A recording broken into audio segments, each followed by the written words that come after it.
महाराष्ट्र विधानसभा में बीजेपी की बड़ी जीत। निर्विरोध विधानसभा अध्यक्ष चुने गए राहुल नार्वेकर। एनडीए के विधायक होंगे बीजेपी में शामिल। वक्फ बोर्ड के खिलाफ एकनाथ शिंदे लेंगे एक्शन। ये सरकार आम जनता का है, किसी के ऊपर भी अन्याय नहीं होने देगा। नमस्कार, मैं अंजलि मिश्रा, स्वागत है आप सभी का द न्यूज में। भाजपा के कोलाबा विधायक Rahul Narwekar back to back दूसरी बार विधानसभा के अध्यक्ष चुने गए हैं और सबसे बड़ी बात है कि विधानसभा के अध्यक्ष जो है वो निर्विरोध चुने गए हैं। जी हाँ, बिल्कुल सही सुना आपने, यानी राहुल नार्वेकर के नाम को लेकर किसी तरीके का कोई विरोध देखने के लिए नहीं मिला है। वही दूसरी तरफ अगर हम बात करें तो एकनाथ शिंदे जो कि अब महाराष्ट्र के उप मुख्यमंत्री हैं, उन्होंने वक्फ बोर्ड की दादागिरी को लेकर बड़ा बयान दिया है और ये बताया है कि वो कभी भी किसी के साथ नाइंसाफी नहीं होने देंगे। ये आम जनता की सरकार है, वक्फ के खिलाफ एक्शन लिया ही जाएगा। तो ऐसे में ये पूरा माजरा क्या है, विस्तार से जानते हैं। सबसे पहले बात कर लेते हैं राहुल नार्वेकर की। तो भाजपा के कोलाबा विधायक राहुल नार्वेकर दूसरी बार विधानसभा के अध्यक्ष निर्विरोध चुने गए और यह रिकॉर्ड अब तक केवल कांग्रेस विधायक बाला साहब भारदे के नाम था। राहुल नार्वेकर निर्विरोध अध्यक्ष चुने गए और उनके अलावा किसी और ने उम्मीदवारी नहीं जताई थी। यानी साफ तौर पर अगर आप देखेंगे तो विपक्ष ने यहां अपने हथियार डाल दिए, विपक्ष ने जो है घुटने टेक दिए और राहुल नार्वेकर को लेकर किसी तरीके की कोई, अगर आप कहेंगे मतभेद, किसी तरीके की कोई परेशानी देखने के लिए नहीं मिली है। तो यह बहुत बड़ी बात है। बता दें आपको, विपक्षी महाविकास अघाड़ी दलों द्वारा नामांकन दाखिल करने से इनकार कर दिया गया था और इसी के साथ ये सबसे कम उम्र के स्पीकर चुनने वाले नेता भी बन चुके हैं। महाराष्ट्र के अलावा विधानसभा सीट पर भाजपा के टिकट पर राहुल नार्वेकर ने अपनी करीबी प्रतिद्वंदी कांग्रेस के हीरा देवासी को 48,581 वोटों के अंतर से शिकस्त दी थी और राहुल नार्वेकर ने अपनी राजनीतिक शुरुआत ही शिवसेना से की और वो पेशे से वकील भी हैं। वो शरद पवार के एनसीपी का भी हिस्सा रहे हैं और महाराष्ट्र विधानसभा चुनाव से पहले वो बीजेपी में शामिल हो गए थे।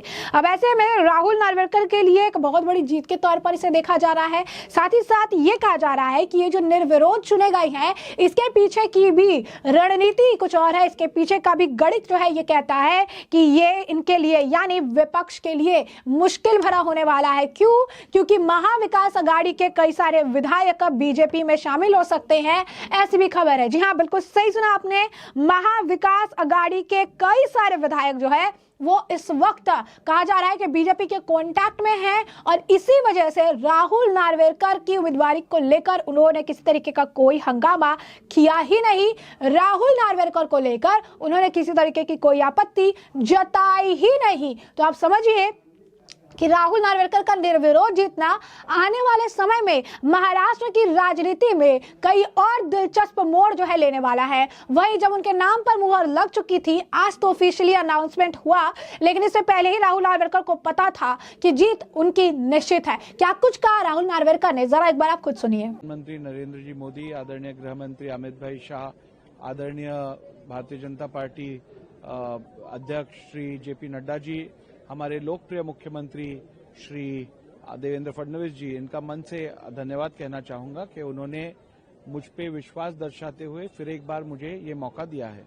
ईवीएम को लेकर विरोध किया जा रहा है, टीका टिप्पणी की जा रही है, इलेक्शन कमीशन पर भी कई बार अभद्र तरीके से। ईवीएम के बारे में जो कुछ कहा जा रहा है, मैं इतना ही कहूंगा कि इस प्रकार का बयान किसी भी संवैधानिक संस्थाओं के कार्य पद्धति के ऊपर करना ये गलत है और इससे संसदीय लोकशाही को धोखा निर्माण होता है। और इसीलिए मैं ये अपील करूंगा सभी दलों से, सभी लोगों से कि संवैधानिक संस्थाओं पर बिन बुनियाद उनके कार्य पद्धति पर टीका टिप्पणी करना, फिर वो शायद इलेक्शन कमीशन हो, सुप्रीम कोर्ट ऑफ इंडिया हो या स्पीकर ऑफिस हो, ऐसे संवैधानिक संस्थाओं पर बिन बुनियाद प्रश्न उठाना गलत है। से अधिक किसान जो है उनको वक्फ बोर्ड के नोटिस दी गई है। इस विषय में उचित केंद्र सरकार ने प्रावधान बनाए हैं, कानूनी प्रावधान बनाए हैं, उसके आधार पर जो कार्रवाई करनी है वो की जाएगी। मंत्रिमंडल विस्तार कब होगा? लगातार प्रयास लगाए जा रहे हैं, समय पर होगा, बिल्कुल समय पर होगा, किसी को चिंता करने की जरूरत नहीं है। मंत्रिमंडल का गठन भी, विस्तार भी होगा और मंत्रिमंडल का काम भी जोर शोर से होगा। सत्ता स्थापनेनंतर विधानसभा अध्यक्षपदी राहुल नार्वेकर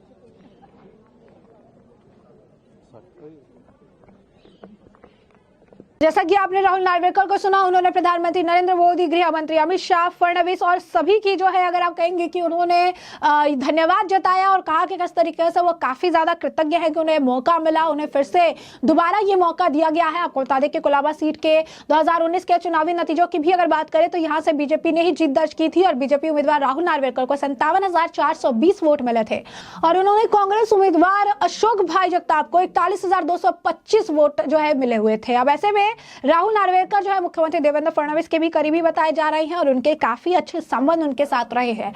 राहुल नार्वेकर निर्विरोध चुने गए हैं, जिसके बाद अब महाविकास आघाड़ी के शीर्ष नेताओं की टेंशन बढ़ चुकी है। कहा जा रहा है कि बीजेपी के साथ इनकी जो है साठगांठ देखने के लिए मिल रही है और यही कारण है कि यहाँ पर इन्हें निर्विरोध चुना गया है। वही आपको बता दें कि राहुल नार्वेकर के निर्विरोध चुने जाने के बाद आदित्य ठाकरे का बयान सामने आया और उन्होंने कहा कि शिवसेना यूबीटी ने जो है आज कार्यवाही का बहिष्कार 2 वजहों से किया। पहला, उन्होंने कहा कि पहली बात तो हमें कल परंपरा और रीति रिवाज का सम्मान करते हुए स्पीकर का चुनाव निर्विरोध किया था, लेकिन जब नाम सामने आया तो राहुल नार्वेकर का नाम आया। पिछले 2.5 सालों में उन्होंने विभाजन की राजनीति की, हमें इस बात की गारंटी चाहिए कि वो अन्याय दोबारा नहीं होगा। और दूसरी बात जो है वो कह रही है कि दूसरी बात यह है कि अगर आप सदन के अंदर देखें तो वे जश्न का माहौल बनाने की कोशिश कर रही हैं। लोगों के बीच कोई जश्न नहीं है क्योंकि सरकार ईवीएम की सरकार है। तो आप देखेंगे तो कहीं ना कहीं एक बार फिर से ईवीएम का जो रोना है वो यहां पर रोते हुए नजर आ रहे हैं। ईवीएम को लेकर जो उनके बयान है वो देखने के लिए मिल रही है, लेकिन एक बात तो साफ है और वो ये है कि पूरी तरीके से यहां पर एक बड़ी जीत के बाद अब जो स्पीकर इन्होंने बनाया, अपना जो विधानसभा अध्यक्ष उन्होंने बताया है, तो ये बैक टू बैक इनकी दूसरी बड़ी जीत है। तो वही एकनाथ शिंदे की बात कर लेते हैं। तो आपको बता दें कि हाल ही फिलहाल में वक्फ ने जो है महाराष्ट्र के लातूर में एक बहुत 300 एकड़ से ज्यादा की जमीन पर अपना हक जो है जताया, उस पर कब्जा करने की बात उन्होंने कही, उस पर अपना दावा जो है ठोका। जिसके बाद इस मामले को लेकर जब एकनाथ शिंदे से सवाल पूछा गया तो पत्रकार को वो जवाब देते नजर आया। क्या कहा उन्होंने पत्रकार से, जरा एक बार आप खुद सुनिए। मैंने अभी भी कहा है ये सरकार आम जनता का है, किसी के ऊपर भी अन्याय नहीं होने देगा। विपक्ष को ये जो महाराष्ट्र की जनता ने क्लियर मैंडेट दिया है उसका स्वागत करना चाहिए। एक पॉजिटिव उनका अप्रोच होना चाहिए, क्योंकि हमारे 2.5 साल के महायुति सरकार ने इतना काम किया है, इतनी योजनाओं को लागू किया है, इतने प्रकल्प को आगे बढ़ाया है और इसीलिए उसका परिपाक ये है। ये मैंने पहले ही कहा था, मैं, देवेंद्र जी, अजीत दादा, हम हर सभा में यही कहते थे कि हमने जो 2.5 साल में इतना ऐतिहासिक काम किया है कि इसकी स्वर्ण अक्षरों में उसका लिखा जाएगा, सुनहरे अक्षरों में। क्योंकि एक तरफ जो विकास के प्रकल्प बंद थे वो हमने शुरू कर दिए, दूसरी तरफ लोक कल्याणकारी योजनाएं हमने शुरू कर दी और उसमें हर घटक को लिया है। लाडली बहना से लेके लाडले भाई से लेके लाडले किसान से लेके लाडले ज्येष्ठ से लेके सभी लोगों को उसमें सरकार ने योगदान उनका देखकर सहयोग किया है। और इसीलिए मैं ये इतना ही कहूंगा कि उनका जो अभी झारखंड में चुनाव हुआ, प्रियंका गांधी जी का चुनाव हुआ, कई लोगों का चुनाव हुआ, ये इधर का नांदेड़ बाई इलेक्शन का चुनाव हो गया, उसमें भी कांग्रेस की जीत हुई है। तो ये सब जब उनकी जीत होती है तो ये ईवीएम अच्छी है, उनकी जीत होती है, उनके बाजू से निकाल होता है तो इलेक्शन कमीशन के निर्णय अच्छे होते हैं, उनके बाजू से अगर फैसला होता है तो सुप्रीम कोर्ट अच्छा होता है। अगर सही फैसला सुनाने के बाद तुरंत वो एजेंसी, वो यंत्रणा गलत हो जाती है, गलत उसको साबित किया जाता है। ये पिछले कई सालों से शुरू है, इसको भी बंद करना चाहिए रोना धोना।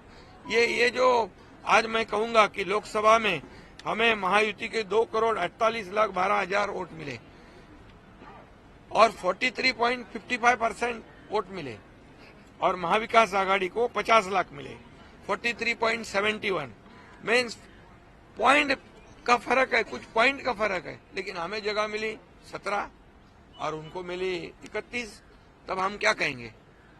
तभी ईवीएम का घोटाला नहीं कहा उन्होंने। अभी हमारे को 73,77,000 मिले लोकसभा में शिवसेना को और एनसीपी को 58 लाख मिले सिर्फ, लेकिन उनके 8 सीट आ गए, हमारी 7 सीटें आई। तभी क्या ईवीएम का घोटाला हो, तभी बोले नहीं कुछ।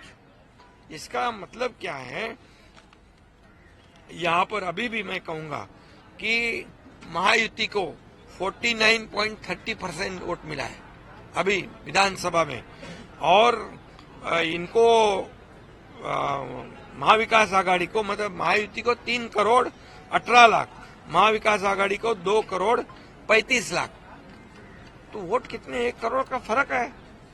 और ये ऐसा कोई भी नहीं कह सकता है, क्योंकि हर चुनाव क्षेत्र में हर कैंडिडेट को मार्जिन जो है कम ज्यादा मिलता है, तो इसको सभी एक ही तराजू में तौल नहीं सकते हम। इसलिए मैं यही कहूंगा कि अभी उन्होंने ये ईवीएम वाला जो मामला है, अभी बोले शिवसेना को इतने कम सीटें मिली 16 और हमें मिली 57। तो शिवसेना ने, कांग्रेस ने तो 100 के ऊपर लड़ी थी, हम तो 80 लड़े थे। तो ये भी बात है। तो इसका विश्लेषण करते समय लोगों ने सही विश्लेषण करना चाहिए, क्योंकि ये सिर्फ अभी नासिक में मालेगांव में 1,98,869 चुनाव वोट मिले लोकसभा में, और अभी विधानसभा में 7,527। उधर बीजेपी का कैंडिडेट नहीं। फिर ये क्या, किसने हैक कर दी मशीन? ये सब चुनाव हारने के बाद ये ऐसे बात करना उचित नहीं है। इससे लोगों के दिशाभूल करने का काम जो है वो कर रहे हैं। अभी वो कोई किधर, किसी को लगता है बैलेट में चुनाव ले लो, किसी को लगता है ईवीएम में ले लो, ऐसा नहीं होता है ना। ये संविधान की बात है। ये कभी जो काम निर्णय है वो नियम के अनुसार होते हैं, और इसलिए मैं इतना ही कहूंगा कि ये चुनाव हमने, महायुति सरकार ने जीता है, ये काम के बलबूते पे जीता है, और लोगों ने जो मैंडेट दिया है, ये मैंडेट को वो विपक्ष ने स्वागत करना चाहिए और साथ देना चाहिए इस राज्य के विकास के लिए। तो जैसा कि आपने सुना, उन्होंने इस पे जवाब देते हुए साफ कहा कि ये जो सरकार है वो आम जनता की सरकार है, किसी के साथ अन्याय नहीं होगा, किसी के साथ इनजस्टिस जो है नहीं किया जाएगा। आपको बता दें कि वक्फ द्वारा जो है महाराष्ट्र के इस गांव को लेकर जो है, जिस गांव की हम जिक्र कर रहे हैं, लातूर में ये गांव बसा हुआ है, जहां पर ज्यादातर लोग कृषि के ऊपर डिपेंडेंट है, ज्यादातर लोग किसान है, और इन किसानों के पास पीढ़ी दर पीढ़ी 4-5 पीढ़ियों से जो है ये जमीन के पास पड़ी हुई है। 300 एकड़ से ज्यादा की जमीन है जिसके ऊपर वक्त वाला दावा ठोका गया, जिसे लेकर वो काफी परेशान थे। फडणवीस से भी उन्होंने मदद की गुहार लगाई थी, और अब शिंदे ने भी बयान देकर कह दिया है कि वक्त की मनमानी नहीं चलेगी, एक्शन जरूर लिया जाएगा। तो ऐसे में हमने आपको जो पूरा मामला है विस्तार से बताया है, और ऐसे में आपने एकनाथ शिंदे का भी बयान सुना, राहुल नार्वेकर का भी बयान सुना, और ऐसे में इस पूरे मामले पर अब आपकी भी जो राय हो हमें कमेंट सेक्शन में कमेंट करके जरूर से जरूर साझा करिएगा।